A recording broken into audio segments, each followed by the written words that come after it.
திருச்செந்தூர் திமுக வேட்பாளர் அனிதா ராதாகிருஷ்ணன் ஆத்தூர் சுற்றுவட்டார பகுதிகளில் தீவிர பிரச்சாரத்தில் ஈடுபட்டார். குறிப்பாக சந்தன மாரியம்மன் கோவில் தெரு, ரத வீதி உள்ளிட்ட பகுதிகளில் வாக்கு சேகரிப்பில் ஈடுபட்ட அவருக்கு பொதுமக்கள் பொன்னாடை அணிவித்து ஆரத்தி எடுத்தும் உற்சாக வரவேற்பு அளித்தனர். தொடர்ந்து பொதுமக்களிடம் பேசிய அவர் முதல்வர் ஸ்டாலின் தலைமையிலான ஆட்சி தொடர தனக்கு ஆதரவு தருமாறு கேட்டுக்கொண்டார். மேலும் மகளிர் உரிமை தொகையை 2000 ரூபாயாக உயர்த்த நடவடிக்கை எடுக்கப்படும் என்றும் உறுதியளித்தார்.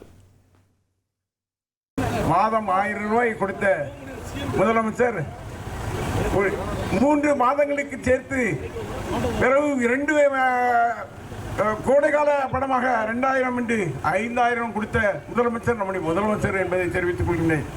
வர இருக்கின்ற காலத்திலே மாதந்தோறும் 2000 ரூபாய் வழங்குவேன். வராத பயனாளிகளுக்கு அவர்களுடைய பயனை தெரிந்து கொண்டு அவர்களுக்கு அந்த 2000 ரூபாய் வழங்குவதற்கான நடவடிக்கை எடுப்பேன் என்ற வகையில் தமிழகத்தினுடைய முதலமைச்சர் அவர்கள் உத்தரவிட்டிருக்கின்றார்கள். இனி செல்லும் இடமெல்லாம் செய்தி. தந்தி டிவியின் வாட்ஸ்அப் சேனலை ஃபாலோ பண்ணினா செல்ல இருக்கும் இடமெல்லாம் செய்தி. இதோ QR கோட் இப்பவே ஸ்கேன் பண்ணுங்க, ஃபாலோ பண்ணுங்க.